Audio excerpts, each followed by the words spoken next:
அவர்களே, இன்றைய தினத்திலிருந்து யூதர்கள் என்றால் யார் என்ற ஒரு தொடர் தலைப்பை நாம் தேர்வு செய்திருக்கிறோம். இந்த தலைப்பு எவ்வாறு தொகுக்கப்படுகிறது என்று சொன்னால், முதன்மையாக குர்ஆனிலிருந்து இந்த யூதர்களை பற்றி குர்ஆன் என்ன பதிவு செய்கிறது, இரண்டாவதாக அல்லாஹ்வின் தூதர் ரசூலுல்லாஹி ஸல்லல்லாஹு அலைஹி வஸல்லம் இந்த யூதர்களை பற்றியதான என்ன பொன்மொழிகளை, யூதர்களை பற்றி அல்லாஹ்வின் தூதர் கூறிய வார்த்தைகள் என்ன, இறுதியாக யூதர்களை பற்றி தொகுக்கப்பட்டிருக்கக்கூடிய உண்மையான வரலாற்று புத்தகங்கள். இப்படி இந்த 3 பகுதிகளிலிருந்து யூதர்கள் என்றால் யார் என்ற ஒரு தலைப்பு தேர்வு செய்யப்படுகிறது. யூதர்களை பற்றி நாம் ஏன் தெரிந்து கொள்ள வேண்டும்? பொதுவாக குர்ஆன் பல்வேறு வரலாறுகளை பேசும். குர்ஆன் பல்வேறு இறை தூதர்களினுடைய வரலாற்றை குர்ஆன் பேசுகிறது.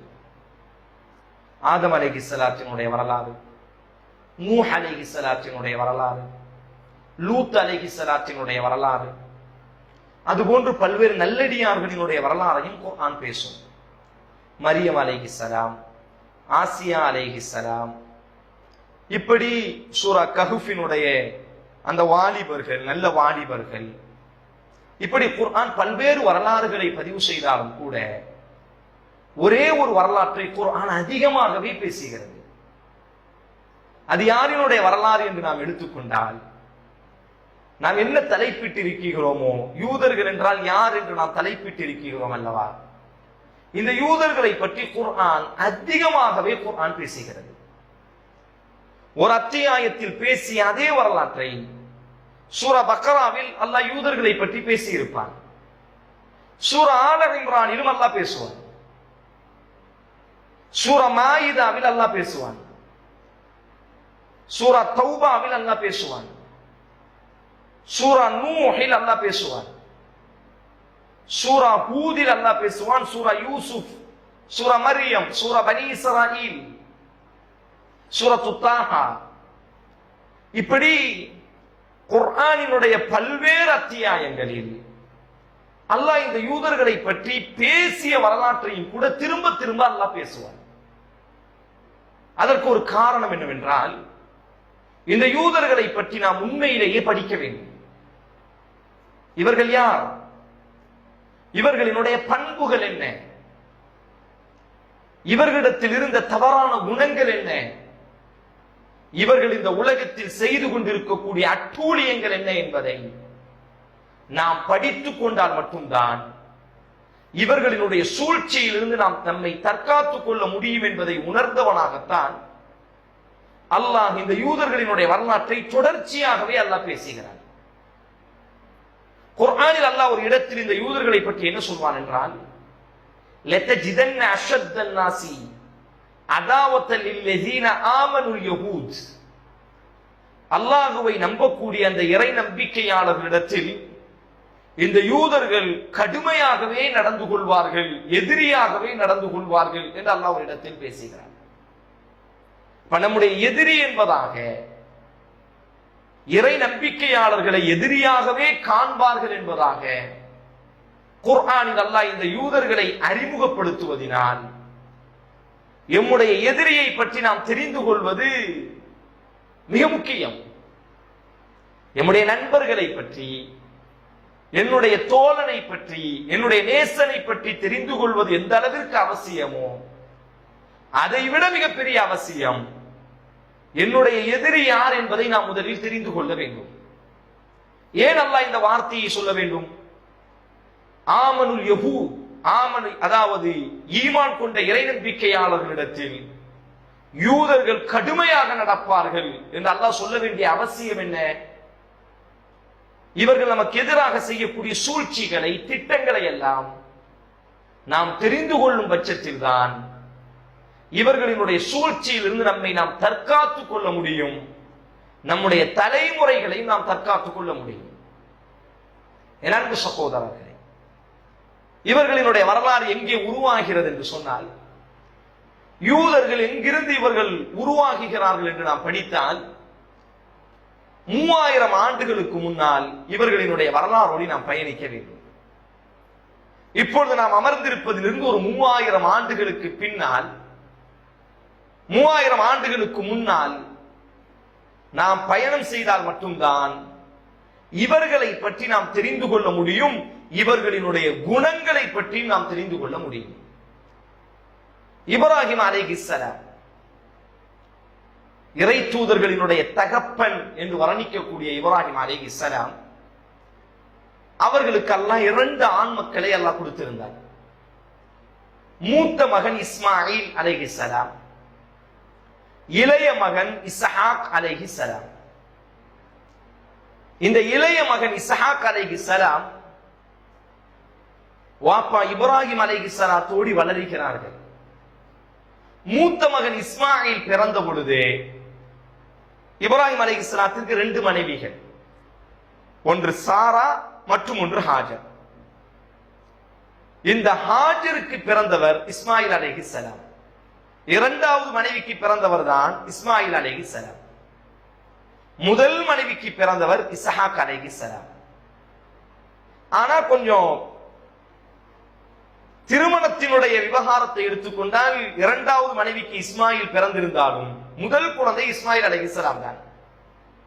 ஹாஜர் குழந்தை பெற்றெடுத்ததற்கு பிறகுதான் சாரா குழந்தை பெற்றெடுக்கிறார்கள் இஸ்ஹாக் அலைஹிஸ்ஸலாத்தை. இஸ்மாயில் அலைஹிஸ்ஸலாம் பிறந்தவுடன் அல்லாஹ் வஹி அறிவித்தான் இப்ராஹிம் அலைஹிஸ்ஸலாத்திற்கு, உங்களினுடைய 2வது மனைவியான ஹாஜரையும் அந்த மனைவிக்கு பிறந்திருக்கக்கூடிய முதல் மகனான இஸ்மாயிலையும் அழைத்துக் கொண்டு நீங்கள் மக்காவிற்கு பயணம் செய்து விடுங்கள், அவர்கள் இருவரையும் அங்கே விட்டு வந்து விடுங்கள் என்று அல்லாஹ் கட்டளையிட்டவுடன் இப்ராஹிம் அலைஹிஸ்ஸலாம் தன்னுடைய இளைய 2வது மனைவி ஹாஜரை அழைத்துக் கொண்டு தன்னுடைய மூத்த மகன் இஸ்மாயிலையும் அழைத்துக் கொண்டு மக்கா என்ற அந்த பள்ளத்தாக்கு பாலைவனத்திற்கு வருகிறார்கள். அங்கே அந்த இருவரையும் விட்டுவிட்டு இப்ராஹிம் அலைஹிஸ்ஸலாம் மீண்டும் சென்று விடுகிறார்கள். அந்த இப்ராஹிம் அலைஹிஸ்ஸலாம் அங்கே சென்றவுடன் அவர்களினுடைய மூத்த மனைவி சாரா இப்பொழுது குழந்தை உண்டாகிறார்கள். அவர்களுக்கு அல்லாஹ் கொடுத்த ஒரு ஆண் குழந்தை தான் இஸ்ஹாக் அலைஹிஸ்ஸலாம். குர்ஆன் இதை பதிவு செய்கிறது பாருங்கள். சூரா இப்ராஹிம், அல்ஹம்துலில்லாஹில்லதி வஹபலி அலல் கிபரி இஸ்மாஈல வ இஸ்ஹாக இன்ன ரப்பி லஸமீஉத் துஆ. அல்லாஹ்வே உனக்கே எல்லா புகழும், நான் தள்ளாடக்கூடிய வயதில் இருந்த பொழுது இஸ்மாயிலையும் இஸ்ஹாக்கையும் எனக்கு நீ குழந்தையாக கொடுத்தாயே, உனக்கே எல்லா புகழும் என்று இப்ராஹிம் அலைஹிஸ்ஸலாம் அல்லாஹுவை துதித்ததை, அல்லாஹுவை புகழ்ந்ததை அல்லாஹ் பதிவு செய்கிறார். அந்த இஸ்ஹாக் அலைஹிஸ்ஸலாம் இருக்கிறார்கள் அல்லவா, அவர்களுக்கு ஒரு மகன் பிறந்தார், யாக்கூப் என்ற ஒரு மகன் பிறந்தார். இந்த யாக்கூபை தான் குர்ஆன் இஸ்ராயீல் என்று அழைக்கும். யாக்கூப் அலைஹிஸ்ஸலாத்தினுடைய இனி ஒரு பெயர் இஸ்ராயீல். அந்த யாக்கூப் அலைஹிஸ்ஸலாத்திற்கு 12 குமாரர்கள், 12 குழந்தைகள். கொஞ்சம் கவனமாகவே இந்த வரலாற்றை கொஞ்சம் ஆரம்பத்தில் கவனமாக இருக்க வேண்டும். காரணம், ஒரு பரம்பரையை பற்றி பேசுவதனால் சிந்தனை மாறிவிட்டால் குழம்பி விடுவோம். இப்ராஹிம் இருக்க 2 மக்கள், மூத்த மகன் இஸ்மாயில் மக்காவில் வளர்கிறார், இளைய மகன் இஸ்ஹாக்கை தன்னோடு வைத்துக் கொள்கிறார்கள். அந்த இஸ்ஹாக்கிற்கு ஒரு மகன் பிறந்தார் யாக்கூப், அவரும் இறை தூதர். அந்த யாக்கூபை தான் குர்ஆன் எப்படி அழைக்கும் என்று சொன்னால் இஸ்ராயீல் என்ற அந்த வார்த்தையை கொண்டு அழைக்கும். யாக்கூப் அலைஹிஸ்ஸலாத்தினுடைய இனி ஒரு பெயர் இஸ்ராயீல். அப்ப யூதர்கள் எங்கிருந்து உருவாகுகிறார்கள் என்று சொன்னால், நீங்க குர்ஆனை படிச்சு பாத்தீங்க அப்படின்னு சொன்னால் யா பனி இஸ்ராயீல், ஓ இஸ்ரவேலர்களினுடைய குழந்தைகளே என்று அல்லாஹ் அழைப்பான். ஓ இஸ்ரவேலர்களினுடைய மக்களே என்று அல்லாஹ் அழைப்பான். அப்ப யாக்கூப் அலைஹிஸ்ஸலாத்தை இஸ்ராயீல் என்பதாகவும், அந்த யாக்கூப் அலைஹிஸ்ஸலாத்திற்கு 12 குழந்தைகள், அந்த 12 குழந்தைகளை பனி இஸ்ராயீல், பனு இஸ்ராயீல், இஸ்ரவேலர்களினுடைய மக்கள் என்பதாக அழைப்பார்கள். யாக்கூபினுடைய மக்கள் சொல்லுவாங்கல்ல, என் மகன் என்ன சொல்லுவாங்க, ஹுசைனினுடைய மகன், இப்ராஹிமினுடைய மகன். நாம சொல்லுவோமா இல்லையா? அத மாதிரி தான் குர்ஆனை நீங்க படிச்சு பார்த்தா ஆதம் அலைஹிஸ்ஸலாத்தினுடைய குழந்தைகள் குர்ஆன்ல அல்லாஹ் சொல்றான், யா பனி ஆதம், ஆதமினுடைய மக்களே. யார் ஆதமினுடைய மக்கள்? ஆதம் அலைஹிஸ்ஸலாம் தான் வாப்பா இந்த உலகத்திற்கு. அவர்களுடைய எல்லா குழந்தைகளையும் குர்ஆன் என்ன சொல்லும் என்று சொன்னால், யா பனி ஆதம், ஓ ஆதமின் மக்களே என்று அல்லாஹ் அழைப்பார். அதுபோல இந்த இஸ்ரவேலர்கள் யூதர்கள் எங்கே உருவாகிறார்கள் என்று சொன்னால், யாக்கூப் அலைஹிஸ்ஸலாத்தை இஸ்ராயீல் என்று அழைக்கப்படும். அவரினுடைய 12 குமாரர்களை பனு இஸ்ராயீல், இஸ்ரவேலர்களினுடைய மக்கள், இஸ்ரவேலர்களினுடைய குழந்தைகள் என்று அழைக்கப்பட்டது.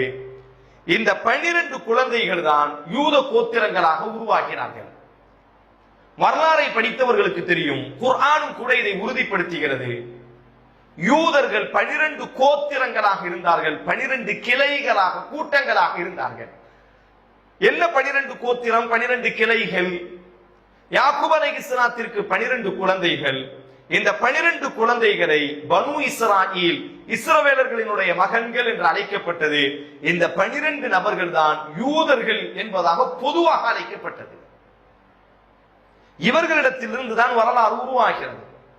அப்ப யூதர்கள் யார் என்று சொன்னால், யாக்கூப் அலைஹிஸ்ஸலாத்தினுடைய 12 குழந்தைகள், அந்த 12 குழந்தைகளினுடைய கோத்திரங்கள், அந்த 12 குழந்தைகளினுடைய குடும்பங்களை தான் யூதர்கள் என்பதாக அழைக்கப்பட்ட. இது ஒரு மதத்தினுடைய பெயர் அல்ல, இது ஒரு குடும்பத்தினுடைய பெயர், ஒரு கோத்திரத்தினுடைய பெயர். ஒரு குடும்பம், 12 மக்கள், ஒரு மாப்பாவிற்கு, ஒரு தகப்பனுக்கு 12 குழந்தைகள். அந்த 12 குழந்தைகளை பனு இஸ்ராயீல், இஸ்ரவேலர்களினுடைய குழந்தைகள் என்று அழைக்கப்பட்டது. அவர்களை இனி ஒரு பெயரை சொல்லி அழைத்ததுதான் யூதர்கள் என்பதாக. சில வரலாற்று ஆய்வாளர்கள் அந்த யாக்கூப் அலைஹிஸ்ஸலாத்திற்கு 12 குழந்தைகளில் 5வது குழந்தை யூதா என்ற ஒரு குழந்தை இருந்ததாகவும், அவர்களிடத்திலிருந்து யூதர்கள் வந்ததினால் யூதர்கள் என்று அழைக்கப்பட்டது என்பதாக சொல்கிறார்கள். எது எப்படி இருந்தாலும் யூதர்கள் உருவாகிய இடம் என்று எடுத்துக்கொண்டால், யூதர்களினுடைய பூர்வீகம், யூதர்கள் உருவான அந்த களம் என்று எடுத்துக்கொண்டால், யாக்கூப் அலைஹிஸ்ஸலாத்தினுடைய 12 குமாரர்களிடத்திலிருந்து இந்த யூத கோத்திரம் உருவாகுகிறது. இரண்டாவதாக இவர்களினுடைய நிலம் என்ன? இவர்கள் ஆரம்பத்தில் எங்கே வாழ்ந்தார்கள்? காரணம், இன்றைக்கு பலஸ்தீனினுடைய விவகாரம் இன்றைக்கு நாம் தொடர்ச்சியாக காணுகிறோம் அல்லவா? 1948 வரை இஸ்ரேல் என்ற ஒரு தேசமே இல்லை. 1948க்கு பிறகு நயவஞ்சகத்தனமாக உலக மக்கள், உலக வல்லரசு நாடுகளை கைக்குள் போட்டுக்கொண்டு உலக நாடுகளுக்கு மத்தியில் பல்வேறு குழப்பங்களை ஏற்படுத்தி இஸ்ரேல் என்ற ஒரு தேசம் பலஸ்தீனில் இருந்து துண்டாக பிரித்து எடுக்கிறார்கள். அதற்கு முன்னால் வரை அவர்களுக்கு அப்படி ஒரு நாடே கிடையாது. வரலாற்றில் நீங்கள் எங்குமே காண முடியாது இஸ்ரேல் என்ற ஒரு தேசத்தை. 3000 ஆண்டுகள் பழமையான வரலாற்றை நீங்கள் புரட்டி பார்த்தால், இஸ்ரேல் என்ற ஒரு தேசத்தை உலக வரைபடத்தில் மட்டுமல்ல 3000 ஆண்டு வரலாற்று புத்தகங்களிலும் கூட நீங்கள் காண முடியாது. அப்ப அவங்க 1948க்கு பிறகு பலஸ்தீனினுடைய நிலங்களை ஆக்கிரமித்து, பலஸ்தீனினுடைய சில பகுதிகளை ஆக்கிரமித்து, அந்த மக்களை அந்த தேசத்தில் இருந்து அடித்து விரட்டி அந்த நிலத்தை தங்களினுடைய நிலமாக சொந்தம் கொண்டாடுகிறார்கள். இது எங்களினுடைய நிலம், அந்த நிலத்திற்கு இஸ்ரேல் என்று அவர்கள் பெயர் வைத்திருக்கிறார்கள். அதுக்கு அவங்க சொல்லக்கூடிய காரணம் என்னன்னா, இதுதான் எங்களினுடைய நிலம், 3000 ஆண்டுகளுக்கு முன்னால் நாங்கள் இந்த நிலத்திலேயே உருவானோம், எங்களினுடைய பூர்வீக நிலம் இந்த நிலம் என்பதாக யூதர்கள் வாதாடுகிறார்கள். அப்படியானால் உண்மையில் அந்த யூதர்களினுடைய பூர்வீக நிலம் என்ன என்பதை நாம் தெரிந்து கொண்டால் இந்த விவகாரத்திற்கு ஒரு முடிவை நாம் எட்டிவிடலாம். யாக்கூப் அலைஹிஸ்ஸலாத்திற்கு 12 குழந்தைகள், அவர்களைத்தான் யூதர்கள், அங்கிருந்து தான் இஸ்ரவேலர்கள் உருவாகுகிறார்கள். இன்றைய யூதர்களும் இதை ஏற்றுக்கொள்கிறார்கள். அந்த 12 குமாரர்கள் எங்கே வாழ்ந்தார்கள் என்றால், இன்றைய எகிப்து இருக்கிறது அல்லவா, மிஸ்ர் என்று அரபியில் சொல்வார்கள், எகிப்தில் தான் அந்த யாக்கூப் அலைஹிஸ்ஸலாத்தினுடைய குமாரர்கள் வாழ்ந்தார்கள். யாக்கூப் அலைஹிஸ்ஸலாத்தினுடைய குமாரர்களில் ஒரு குமாரர் யூசுப் அலைஹிஸ்ஸலாம். யாக்கூப் அலைஹிஸ்ஸலாத்தினுடைய 12 குழந்தைகளில் ஒரு குழந்தை யூசுப் அலைஹிஸ்ஸலாம். அந்த யூசுப் எங்கே ஆட்சி செய்தார்கள் என்று சொன்னால் எகிப்தை தான் ஆட்சி செய்தார்கள். அப்ப யூதர்கள் நாங்கள் இஸ்ஹாக்கினுடைய பரம்பரையை சார்ந்தவர்கள் என்று சொல்வதில் உண்மை என்று சொன்னால் அவர்களினுடைய பூர்வீக நிலம் என்று எடுத்துக்கொண்டோம் என்று சொன்னால் இன்றைய எகிப்து, இன்றைய மிஸ்ர், இங்குதான் அவர்களினுடைய முதல் அரசாட்சி. அவர்களினுடைய வாதத்தின் அடிப்படையில் பார்த்தால் யூதர்களினுடைய இஸ்ரவேலர்களினுடைய முதல் ஆட்சி எங்கு நடைபெற்றது என்று சொன்னால் முதல் ஆட்சி அவர்கள் நடத்திய இடம் எகிப்து என்று சொல்லக்கூடிய அந்த நிலம். அவர்களுக்கும் பலஸ்தீனிற்கும் எந்த தொடர்பும் கிடையாது. பலஸ்தீனினுடைய குழந்தைகளும் அவர்கள் கிடையாது. பலஸ்தீன் அவர்கள் வாழவும் இல்லை, பலஸ்தீன் அவர்களை உருவாக்கவும் இல்லை. அவர்கள் உருவான இடம் எகிப்து என்று சொல்லக்கூடிய இன்றைய நாடு. இரண்டாவது, அவர்களினுடைய வேத புத்தகம் அவர்களினுடைய வரலாறு தரக்கூடிய தகவல் என்ன தெரியுமா? எங்களினுடைய யூதர்களினுடைய ஆட்சி முதன்மையாக எகிப்தில் நடைபெற்றது, இரண்டாவதாக ஈராக்கில் நடைபெற்றது என்று சொல்கிறார்கள். அப்படி எகிப்தில இருந்து அந்த 12 குழந்தைகள் அப்படி பரவ ஆரம்பிக்கிறார்கள். ஈராக்கிற்கு ஒரு குழந்தைகள் செல்கிறார்கள். அந்த யூத கோத்திரம் ஈராக்கிற்கு செல்கிறது. ஈராக்கிலே அவர்கள் ஆட்சி செய்தார்கள். இப்படி வாழ்ந்து கொண்டிருக்கக்கூடிய நேரத்தில் அல்லாஹ்வுடைய ஒரு நீதி என்னவென்றால், இது யாராக இருந்தாலும் சரி, முஸ்லிமாக இருந்தாலும் சரி, முஸ்லிம் அல்லாதவர்களாக இருந்தாலும் சரி, அல்லாஹ்வுடைய ஒரு நியதி, ஒரு நிலத்தை அல்லாஹ் நமக்கு ஆட்சி செய்யக்கூடிய அதிகாரம் மிக்கவர்களாக அல்லாஹ் நம்மை உருவாக்கியதற்கு பிறகு அந்த நிலத்தில் நாம் அல்லாஹுவை மறப்போம் என்றால், அல்லாஹுவிற்கு நாம் அநீதம் செய்வோம் என்றால், அல்லாஹ்வுடைய கட்டளைகளை நாம் உதாசீனப்படுத்தினால், எந்த நிலத்தை அல்லாஹ் நம்மை ஆள வைத்தானோ அந்த நிலத்திலேயே அல்லாஹ் நம்மை அடிமைப்படுத்தி விடுவான். இது அல்லாஹுவிற்கான ஒரு தன்மை, சுன்னத் அல்லாஹ், அல்லாஹ்வுடைய ஒரு தன்மை.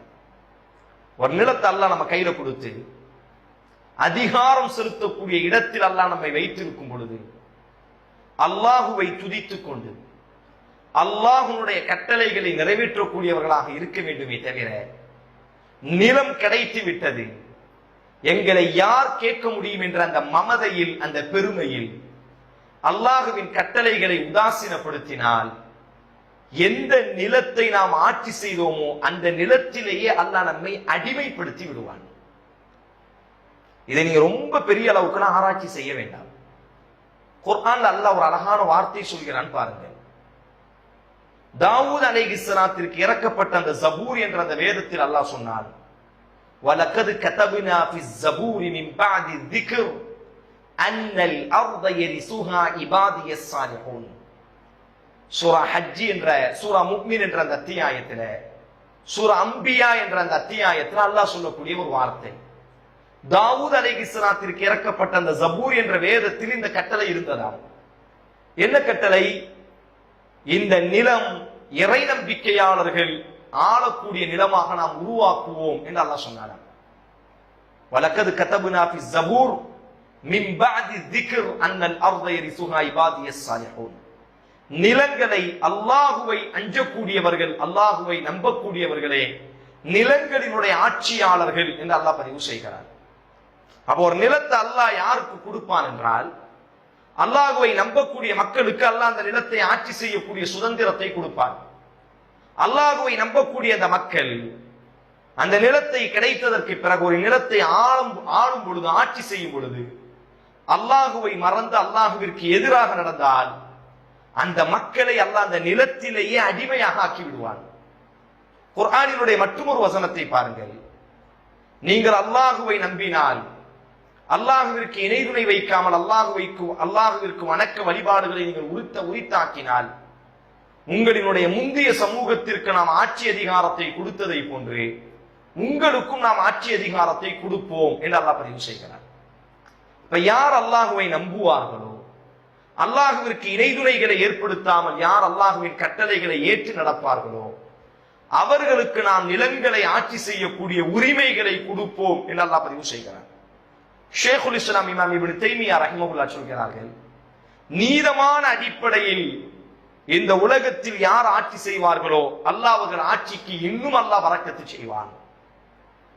யார் முஸ்லிமாக இருந்தாலும் யார் ஒரு நிலத்திலே அநீதம் செய்வார்களோ, ஆட்சியாளராக இருந்து கொண்டு யார் அநீதம் செய்வார்களோ அல்லாஹ் அந்த முஸ்லிமாக இருந்தாலும் அல்லாஹ் அவனை இழிவுபடுத்துவான் என்று ஷேகுல் இஸ்லாம் இமாம் இப்னு தைமியா ரஹிமஹுல்லாஹ் பதிவு செய்கிறார்கள். இப்ப யூதர்கள் கையில அல்லாஹ் முதல்ல ஆட்சியை கொடுத்தான், எகிப்தினுடைய ஆட்சி. யூசுப் அலைஹிஸ்ஸலாம் அந்த எகிப்தை ஆளுகிறார்கள். அவர்களினுடைய மரணத்திற்கு பிறகு அந்த யூசுப் அலைஹிஸ்ஸலாத்தினுடைய உறவுகள் யூதர்கள் இஸ்ரவேலர்கள் அந்த எகிப்தை ஆளுகிறார்கள். இப்படி ஆண்டு கொண்டிருக்கக்கூடிய நேரம் ஆட்சி கையில் கிடைத்தவுடன் அல்லாஹுவை அவர்கள் மறக்க ஆரம்பித்து விட்டார்கள். அல்லாஹ்வுடைய கட்டளைகளை அவர்கள் உதாசீனப்படுத்தினார்கள். அல்லாஹ்விற்கு எதிராகவே தங்கள் பயணங்களை அமைத்துக் கொண்டார்கள். உடனடியாக அல்லாஹ் அந்த இஸ்ரவேலர்களிடத்திலிருந்து அந்த எகிப்தினுடைய அதிகாரத்தை ஆட்சியை பிடுங்கி அந்த எகிப்தில் வாழ்ந்து கொண்டிருந்த கிபுத்தி என்று சொல்லக்கூடிய ஒரு இனத்திற்கு அல்லாஹ் கொடுத்து விட்டான். அந்த கிபுத்தி இனத்தை சார்ந்தவன் தான் ஃபிரௌன். ஃபிரௌன் கிபுத்தி என்று சொல்லக்கூடிய அந்த இனத்துக்கு யூதர்கள் அந்த தேசத்தை ஆளுகிறார்கள். அல்லாஹ்வை அவர்கள் மறந்தார்கள். அல்லாஹ்வின் கட்டளைகளை உதாசீனப்படுத்தினார்கள். அவங்க கையில இருந்து அல்லாஹ் ஆட்சியை பிடுங்கி அதிகாரத்தை பிடுங்கி அந்த தேசத்தில் வாழ்ந்து கொண்டிருந்த கிபுத்தி என்று சொல்லக்கூடிய இனத்தினுடைய கரத்தில் அல்லாஹ் கொடுத்து விட்டார். இந்த கிபுத்திகள் யார் என்று சொன்னால் மிக கொடூரமானவர்கள்.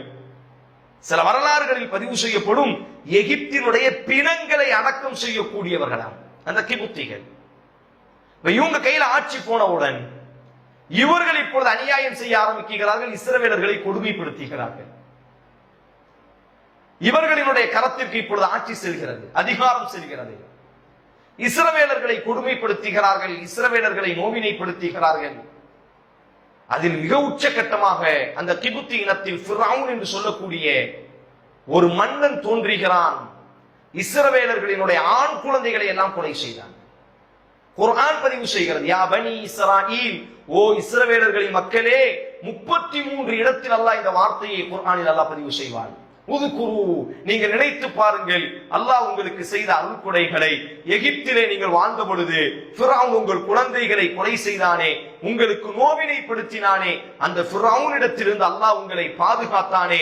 வஅன்னி ஃபضلتكم على العالمين, சிறுமைப்பட்டு கிடந்த உங்களை உலகத்திலேயே உயர்ந்த இடத்திற்கு அல்லாஹ் கொண்டு வந்த அழகு பார்த்தானே, அந்த அல்லாஹ்வை நீங்கள் நினைத்து பாருங்கள் என்பதாக யூதர்களோடு கிட்டத்தட்ட குர்ஆனில் மட்டும் யா பனி இஸ்ராயீல், ஓ இஸ்ரவேலர்களே, இஸ்ரவேலர்களின் மக்களே, ஓ யூத குழந்தைகளே என்று 33 இடத்தில் அல்லாஹ் அழைப்பு கொடுப்பான். அப்ப ஃபிரௌன் தோன்றுகிறான், இஸ்ரவேலர்களை கொடுமைப்படுத்துகிறான், இஸ்ரவேலர்களினுடைய ஆண் குழந்தைகளை கொலை செய்கிறான். இதற்கு முடிவு கட்டுவதற்காக அந்த இஸ்ரவேலர்களினுடைய வயிற்றில் மூசா அலைஹிஸ்ஸலாத்தை அல்லாஹ் பிறக்க வைத்தான். எகிப்தில் தான் பிறந்தார்கள். மூசா அலைஹிஸ்ஸலாம் பிறந்த தாயினுடைய தேசம் எகிப்து. ஒட்டுமொத்த யூதர்களும் மிகவும் கொண்டாடக்கூடிய ஒரு இறை தூதர் மூசா அலைஹிஸ்ஸலாம். அந்த மூசா யூதர்கள் சொல்வார்கள், இஸ்ரவேலர்களினுடைய அடிமை சங்கிலிகளை அவிழ்த்தி எறிவதற்காக, இஸ்ரவேலர்களை ரட்சிப்பதற்காக, இஸ்ரவேலர்களை பாதுகாப்பதற்காக, இஸ்ரவேலர்களினுடைய கொடுமைகளை முடிவுபடுத்துவதற்காக, முடிவு கிட்டுவதற்காக அல்லாஹ் மூசா அலைஹிஸ்ஸலாத்தை இறக்கினான் என்பதாக யூதர்களும் சொல்வார்கள், குர்ஆனும் சொல்கிறது. என்றாலும் அந்த மூசா அலைஹிஸ்ஸலாம் பிறந்த தாயினுடைய தேசம் எகிப்து, பலஸ்தீன் அல்ல. பலஸ்தீன் அல்ல. இப்ராஹிம் அலைஹிஸ்ஸலாம் மூசா அலைஹிஸ்ஸலாத்திற்கு முந்தி ஆபிரகாம் என்று யூதர்கள் மதிக்கக்கூடிய இப்ராஹிம் அலைஹிஸ்ஸலாம் பிறந்த தேசமும் கூட பலஸ்தீன் அல்ல, இன்றைய ஈராக். அப்படியானால் மூசா அலைஹிஸ்ஸலாம் பிறக்கிறார்கள். இஸ்ரவேலர்களை ஒருமைப்படுத்தி அல்லாஹுவை மறந்து பிரிந்திருக்கக்கூடிய அந்த இஸ்ரவேலர்களை எல்லாம் ஒருமைப்படுத்தி ஒற்றுமைப்படுத்தி ஃபிரௌனினுடைய கொடுமையில் இருந்து மூசா அலைஹிஸ்ஸலாம் இஸ்ரவேலர்களை காப்பதற்காக போராடுகிறார்கள். ஒரு கட்டத்தில் அல்லாஹ் வஹி அறிவித்தான், இந்த எகிப்து நாட்டை விட்டு நீங்கள் வெளியேறி விடுங்கள். இந்த நாட்டில் நீங்கள் இருந்தால் ஃபிரௌன் உங்களையும் உங்களினுடைய சமூகமான இஸ்ரவேலர்களையும் அழித்து விடுவான், கொலை செய்வான் என்பதாக அல்லாஹ் வஹி அறிவித்த பொழுது தன்னை நம்பிக்கை கொண்ட தன்னுடைய சமூகமான இஸ்ரவேலர்களை அழைத்துக் கொண்டு மூசா அலைஹிஸ்ஸலாம் எகிப்திலிருந்து இப்பொழுது ஹிஜ்ரத் செய்கிறார்கள். அப்படி ஹிஜ்ரத் செய்யும் பொழுது இடையிலே கடல் வருகிறது. கடலை அல்லாஹ் பாதையாக்கி 12 யூத கோத்திரம் என்று சொன்னேன் அல்லவா, 12 பாதைகளை அல்லாஹ் அமைத்து கடலில் இருந்து அல்லாஹ் இஸ்ரவேலர்களை ரட்சிக்கிறான். கடலில் இருந்து இஸ்ரவேலர்களை அல்லாஹ் பாதுகாக்கிறான். மூசா அலைஹிஸ்ஸலாத்தையும் இஸ்ரவேலர்களையும் அல்லாஹ் அந்த கடலில் இருந்து பாதுகாத்து அவர்களை துரத்தி வந்த மூசாவையும் இஸ்ரவேலர்களையும் கொலை செய்ய வேண்டும் என்பதாக துரத்தி கொண்டிருந்த ஃபிரௌனையும் அந்த ஃபிரௌனின் கூட்டத்தாரையும் அல்லாஹ் அந்த கடலிலேயே மூழ்கடித்து இஸ்ரவேலர்களினுடைய கண்ணுக்கு முன்னால் இஸ்ரவேலர்களினுடைய எதிரியான அந்த ஃபிரௌனை அல்லாஹ் சாகடித்தார். சரி, இப்போ மூசா அலைஹிஸ்ஸலாத்தினுடைய சமூகம் எகிப்திலிருந்து இப்ப ஹிஜ்ரத் செய்து வருகிறார்கள். எங்கே வருகிறார்கள்? சினாய் மலை என்று சொல்வார்கள். இன்றைய பலஸ்தீனிற்கு தூரத்தில் இருக்கக்கூடிய அந்த பாலைவனங்களில் இப்பொழுது வருகிறார்கள். இப்பொழுது அல்லாஹ் ரப்புல் ஆலமீன் வஹி அறிவித்தான், மூசா உங்களினுடைய சமூகம் இஸ்ரவேலர்களை அழைத்துக் கொண்டு இப்பொழுது இந்த பலஸ்தீன் இதான் இப்பதான் யூதர்கள் இப்பதான் உள்ளே போறாங்க. அவங்க பூர்வீக நிலம் கிடையாது. அவங்களினுடைய தாய் தேசம் எகிப்த். மூசா அலைஹிஸ்ஸலாம் பிறந்த தேசம் எகிப்த், மிஸ்ர். தங்களினுடைய உயிரை தற்காத்துக் கொள்வதற்காக, உயிர் பிழைப்பதற்காக ஓடி வந்த தேசம் பலஸ்தீன். அப்ப பலஸ்தீனை அநியாயக்காரர்கள், அக்கிரமக்காரர்கள் ஆட்சி செய்கிறார்கள். சூரா மாயிதாவில் அல்லாஹ் இந்த வரலாற்றை பதிவு செய்கிறான். அல்லாஹ் சொல்கிறான் மூசா அலைஹிஸ்ஸலாத்திற்கு, உங்களினுடைய சமூகத்தை அழைத்துக் கொண்டு நீங்கள் அந்த அக்கிரமக்காரர்களோடு யுத்தம் செய்யுங்கள். அர்துல் முகத்தஸா, அது பரிசுத்தமான பூமி. அந்த பூமியை நீங்கள் மீட்டெடுக்க வேண்டும். உங்கள் எதிரியை நான் அழித்து காட்டினேன் அல்லவா, என்னுடைய அந்த தேசத்தை, என்னுடைய அருள் புரிந்திய அருள் சுரிந்த அந்த தேசத்தை உங்களுக்கு நான் இருக்கிறேன், உங்களுக்கு நான் துணையாக இருக்கிறேன், நீங்கள் யுத்தம் செய்யுங்கள், உங்களுக்கு நான் உதவியை கொடுப்பேன் என்பதாக இஸ்ரவேலர்களை பார்த்து அல்லாஹ் கூறுகிறான். மூசா அலைஹிஸ்ஸலாம் சொன்னாங்க, வாங்க அல்லாஹுவால் பாக்கியம் பொருந்திய, ஆண்டவனால் ஆசீர்வதிக்கப்பட்ட, அல்லாஹுவால் ஆசீர்வதிக்கப்பட்டு அல்லாஹுவால் அருள் புரியப்பட்ட அந்த தேசத்தை நாம் மீட்டெடுப்போம், வாருங்கள் என்பதாக யூதர்களை, இஸ்ரவேலர்களை அழைத்த பொழுது அந்த யூதர்கள் எழுதிய வார்த்தை, அந்த யூதர்கள் சொல்லிய வார்த்தை வரலாற்றில், எந்த இஸ்ரேல் என்ற தேசத்தை கட்டமைத்துக் கொண்டு எம்முடைய பலஸ்தீனை நீங்கள் துண்டாக்கி கொண்டிருக்கிறீர்களோ, எங்களினுடைய தேசம் இஸ்ரேல் என்பதாக சப்தமாக உலகத்தில் முழங்கிக் கொண்டிருக்கக்கூடிய யூதர்களை பற்றி அல்லாஹ் பேசுகிறான். அவர்களும் இதை ஒத்துக்கொள்கிறார்கள். அந்த யூதர்கள் சொன்னார்கள், நீயும் உனது அல்லாஹும் போய் அந்த தேசத்தை மீட்டெடுங்கள், நீயும் உனது அல்லாஹும் யுத்தம் செய்யுங்கள், நாங்கள் அந்த தேசத்திற்குள்ளாக நுழைய மாட்டோம், எங்களுக்கு உயிர்தான் முக்கியம் என்பதாக அந்த யூதர்கள் கூறினார்கள் என்ற அந்த வார்த்தையை அல்லாஹ் பதிவு செய்கிறான். அல்லாஹ் அதற்கு பிறகு அவர்களை சபித்தார். 40 ஆண்டு காலம் நீங்கள் பலஸ்தீனிற்குள்ளாக நுழைய மாட்டீர்கள், அந்த பரிசுத்தமான தேசத்தில் நுழைவதற்கு உங்களுக்கு எந்த தகுதியும் இல்லை, நாடோடிகளாக இந்த பாலைவனத்திலேயே சுற்றி திரியுங்கள் என்பதாக அல்லாஹ் சபித்தான். 40 ஆண்டு காலம் பாலைவனத்திலேயே சுற்றி திரிந்தார்கள் என்று குர்ஆனும் வரலாறும் உண்மைப்படுத்துகிறது. அப்படியானால் 40 ஆண்டு காலம் அந்த தண்டனை காலம் முடிந்ததற்கு பிறகு அவர்கள் எப்படி பலஸ்தீனுக்குள்ளாக நுழைந்தார்கள், மீண்டும் அவர்கள் அந்த புனித தேசத்திலிருந்து எவ்வாறு வெளியேறினார்கள் என்பதை இன்ஷா அல்லாஹ் நாம் நாளைய தினம் பார்க்கலாம். வாஹிர் தவானா அல்ஹம்துலில்லாஹி ரப்பில் ஆலமீன். அஸ்ஸலாமு அலைக்கும் வரஹ்மத்துல்லாஹி வபரகாத்துஹு.